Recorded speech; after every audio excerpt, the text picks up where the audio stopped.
So that's what we're talking about. Whose line is it anyway? And to discuss that, from the Congress, we have MP Sanjay Nirupam, and from the BJP, we have Meenakshi, Lekhi, Chief Spokesperson.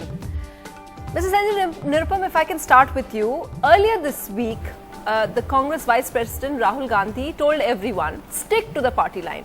But it doesn't seem that anyone is following his words.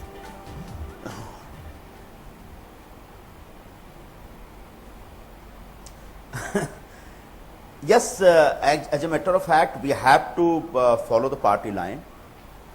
But as far as the recent incidents are concerned, where our leaders made some comments which is not good in taste, or which looks like very insensitive, or which doesn't which is not being approved by the party, of course that was not party line. Party line means the thinking of the party, and if somebody is making some statement, and that statement is not in the line of the party approach, of course that should be understood as against the party line. But primarily, I would like to make a statement that, see, poverty is really a very sensitive issue, and it really makes a lot of people get agitated if some irresponsible type of statement is made. I don't think Raj Babbar is an insensitive person, or he deliberately said all these things.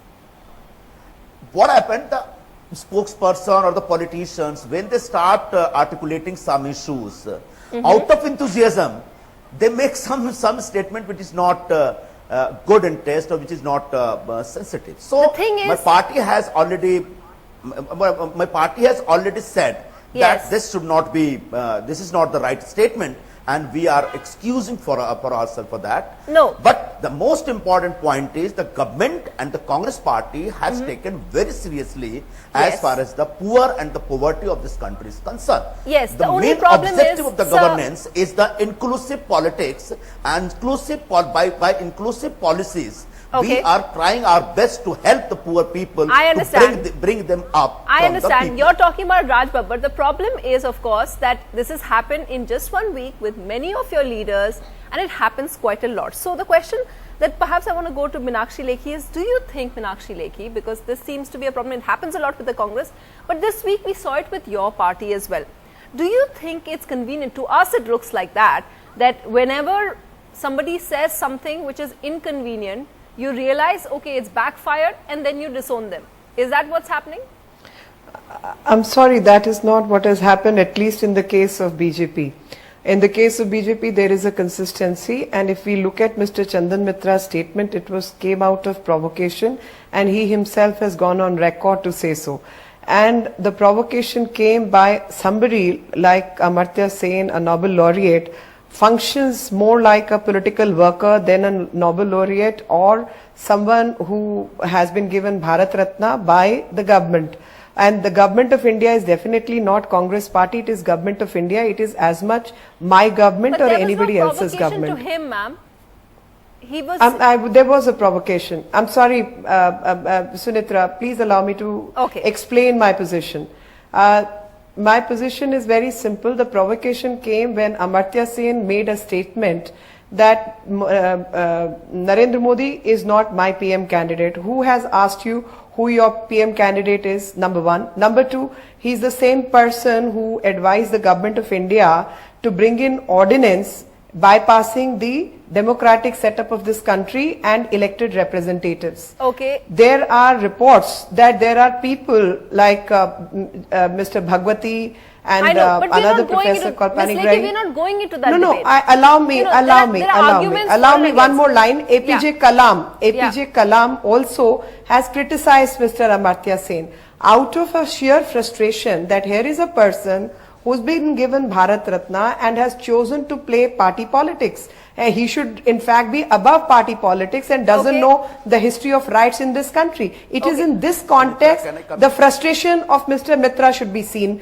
and definitely the party doesn't agree that once you have given somebody Bharat Ratna, you should not be asking it to be given back. Okay, it took a day for the BJP to dissociate that. You wanted to come in? One day. Sanjay Nirupam? Yeah. One day. Sanjay Nirupam, One day. Your party took 2 days, 2 days to dissociate themselves. Today, Wednesday, Raj Babbar made that statement. After that, another day they waited. Rashid Masood made another statement.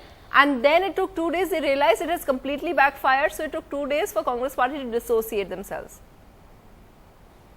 See, whether it is 2 days or 3 days, the party has already clarified whether we don't believe in this kind of statement. But isn't it and true, we have said sir, sorry isn't for it that. true, Mr. Nirupam, that on many but- issues you don't have a party line? For instance, on Batla House, you don't have a party line because lots of people say different things.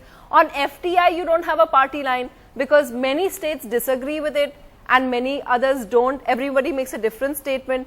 On Telangana, you don't have a party line. There are meetings happening and you have separate group of Congress leaders making different statements, separate group making different. So obviously, there's no party line. No, not at all. You are completely wrong and mistaken.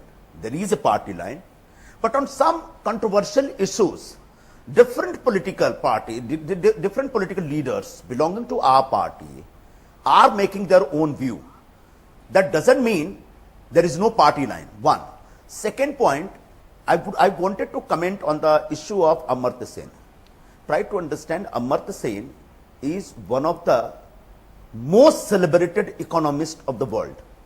He was given Nobel Prize, and later on, Government of India, Government of India gave Bharat Ratna, which is the highest award in our country. And in this country, intelligentsia has a right to express his or her opinion about anything.